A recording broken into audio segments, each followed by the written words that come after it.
तो friends, human brain ना कितने फनी तरीके से कभी कभार बिहेव करता है ना। कल ये इस मैच ने हमें दिखाया। अ, एक पॉइंट पे ना मैच ऐसी जगह पर था जहां पर 8 बॉल में 3 रन चाहिए थे और डेविड मिलर जो है 106 मीटर का छक्का मारते हैं प्रसिद्ध कृष्णा को। ऐसा लगता है कि ये बॉल तो ग्राउंड के बाहर ही चली जाएगी, बट उसके बाद जब 2 बॉल पे ही 2 रन चाहिए होते हैं ना, तो डेविड मिलर सेफ खेलते हैं, 1 रन को ढूंढते हैं जहां पर 1 रन मिलता भी है, बट वो लेते नहीं है। फिर लास्ट बॉल पर वो बाउंड्री मारने जाते हैं तो बॉल कनेक्ट नहीं होती और कुलदीप यादव जो है रन आउट हो जाते हैं। तो जहां पर 8 बॉल में 3 रन चाहिए थे, वहां तो डेविड मिलर 106 मीटर का छक्का मारते हैं, क्योंकि वो एक नथिंग टू लूज वाली सिचुएशन में होते हैं। बट जब 2 बॉल पे 2 रन चाहिए थे तो उनको ऐसा लग रहा था कि गेम तो हमारे हाथ में है, he had something to protect, वो उस सिचुएशन में होते हैं। और वहां से वो चीज जो है बॉटल कर देते हैं। तो ये हमें ना एक बहुत डिफरेंट चीज देखने को मिलती है कल, कि जब आपके हाथ में कुछ होता नहीं है ना, तब तो आप बिल्कुल अंधाधुंध ट्राई करते हो, बट जब आपके हाथ में होता है तो आप सेफ खेलने के चक्कर में ना ऐसा खेल जाते हो कि आप अपना जो है बेस्ट नहीं दे पाते हो। तो ये एक काफी एक सीख लेने वाली चीज है इस मैच से। और अगर हम बात करें इस मैच की, तो डीसी जो है टॉस जीतती है, टॉस जीत करके बॉलिंग का फैसला करती है। अक्षर पटेल तो भाई कोई टॉस हार ही नहीं रहे हैं, कोई टॉस हारने का नाम ही नहीं ले रहे हैं। और आज हमें जीटी की तरफ से शुभमन गिल वापस आते हुए दिखे as a captain. Sai Sudharsan जल्दी आउट हो जाते हैं मुकेश कुमार की बॉल पर, बट शुभमन गिल जो है एंड तक खेलते हैं। 45 बॉल्स में 70 रन की एक ताबड़तोड़ जो है बैटिंग हमें करके दिखाते हैं। कल जॉस बटलर हमें असली वाले जॉस बटलर, जो जिनको हम जानते हैं, जिनको हम बचपन से देखते हुए आ रहे हैं, वो हमें देखने को मिले। और कल उन्होंने ये दिखाया कि क्यों वो इतने बड़े, क्यों इतने हाईली रेटेड जो वो प्लेयर हैं, उनको इतने बिग बक्स क्यों पे करे जाते हैं। कल बहुत ही ब्रिलियंट नॉक, बहुत ही ब्रिलियंट बैटिंग करके दिखाई। 5 छक्के 3 चौकों के साथ एक जो 52 रन की पारी जो है उन्होंने खेली 27 बॉलों पर।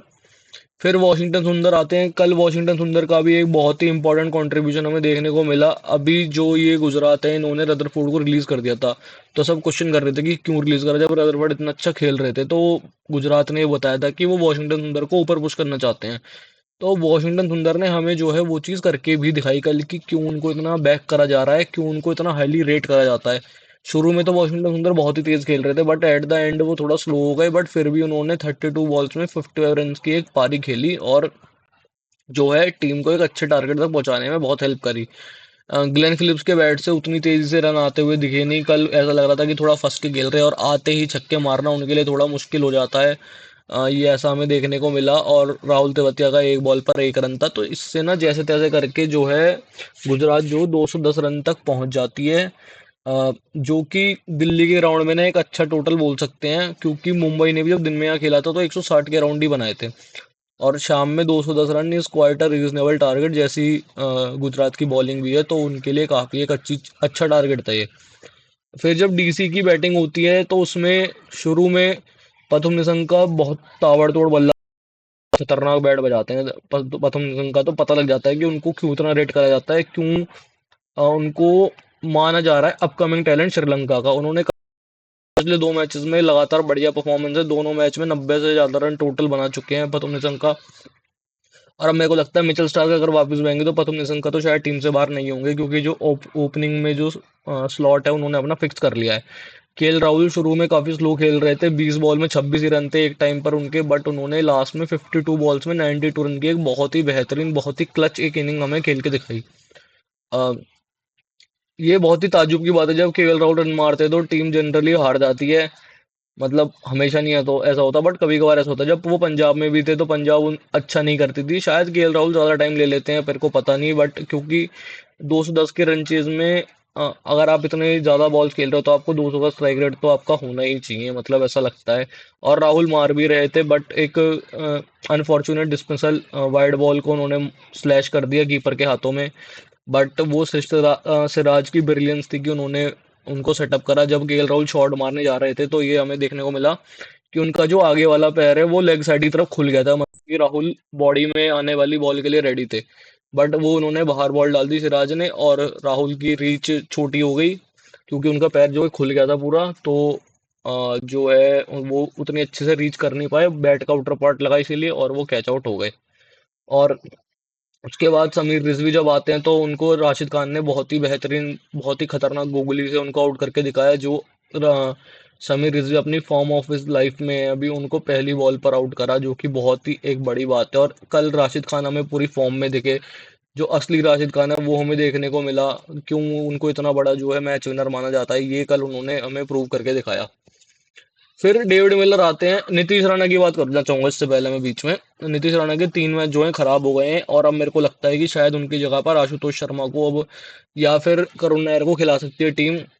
अगर आशुतोष शर्मा खेलते हैं तो समीर रिजवी को 3 पे पुश कर देंगे, और अगर करुण नायर खेलते हैं तो करुण नायर 3 पर आ जाएंगे, या फिर पृथ्वी शॉ भी आ सकते हैं 3 पर। देन डेविड मिलर आते हैं, उनके हाथ में चोट लग जाती है कुछ, पता नहीं शायद फील्डिंग के टाइम पे लगती है, या फिर उनको एक पहले की इंजरी जो है वो कैरी कर रहे हैं। तो वो शॉट मारते हैं तो उनके हाथ से बैट ना उतने अच्छे से पकड़ भी नहीं पाते, जो कि एक छक्का मारते हैं वो मिड विकेट पे शायद प्रसिद्ध कृष्णा को मारते हैं, जो कि उतने अच्छे से जाता नहीं है। फिर उसके बाद फिजियो भी आते हैं, तो डेविड मिलर उस ओवर को तो बैट आउट करते हैं जैसे तैसे, बट उस ओवर के एंड में वो फिर बाहर चले जाते हैं।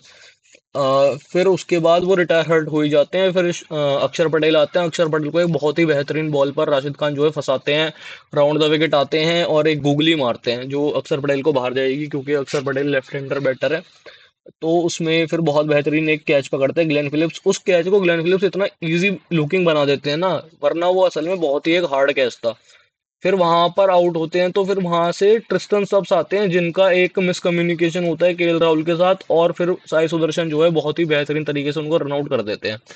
तो अब जो है जीटी और डीसी का ये मैच ना बहुत ही क्लोज आ गया है। मतलब कि जीटी तो फर्म फेवरेट्स है, क्योंकि एक टाइम पर 90 से ज्यादा रन चाहिए थे 40 बॉलों में, और फिर राहुल वहां से रन मारना चालू करते हैं। फिर एंड में जो राहुल आउट होते हैं उनकी हमने बात करी ही। फिर डेविड मिलर जो है वापस आते हैं, रिटायर्ड हर्ट होते हैं, क्योंकि वो तो फिर वो वापस बैट करने आते हैं। और फिर वहां से हमें असली डेविड मिलर जो है वो देखने को मिलते हैं। एक टाइम पर आई थिंक अराउंड 4 ओवर में 55 या 60 रन, 60 तो नहीं था, 55 रन के राउंड चाहिए थे, क्योंकि 3 ओवर में 40 रन चाहिए थे, ऐसे ही कुछ था। 18 बॉल में 40 रन, और 40 या 45 था।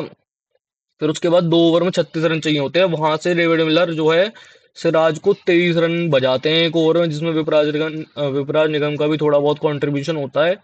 और फिर जो लास्ट ओवर होता है उसमें अराउंड 12 रन चाहिए, 12 नहीं 13 रन चाहिए होते हैं अराउंड। और शुभमन गिल के पास ऑप्शन होता है अशोक शर्मा, प्रसिद्ध कृष्णा, या फिर वॉशिंगटन सुंदर में से किसी को बॉल कराने का। अब पर्सनली मेरे को लग रहा था कि शायद वो अशोक शर्मा के साथ जाएंगे, क्योंकि ये देखते हुए मतलब लगा है कि अशोक शर्मा को काफी ज्यादा बैक कर रही है टीम।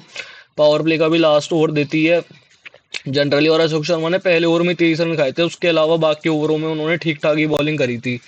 तो मेरे को ऐसा लग रहा था, क्योंकि Ashok Sharma change of pace भी बढ़िया डालते हैं, बट प्रसिद्ध कृष्णा जो है बाउंस के लिए ज्यादातर जाते हैं, क्योंकि वो हैवी बॉल डालते हैं।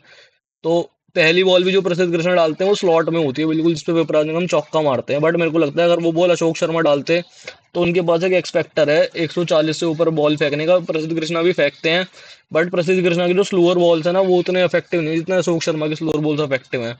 तो मेरे को ऐसा लग रहा था कि अशोक शर्मा के साथ जा सकते हैं, बट नहीं गए, कोई दिक्कत नहीं है। फिर अगली बॉल पे विपराज निगम आउट होते हैं। 9 रन चाहिए 4 बॉल पे, कुलदीप यादव आते हैं, कुलदीप यादव 1 रन लेते हैं। फिर 3 बॉल में 8 रन चाहिए। फिर वहां पर डेविड मिलर जो है इतना भयानक, इतना खतरनाक, इतना खूंखार जो है छक्का मारते हैं।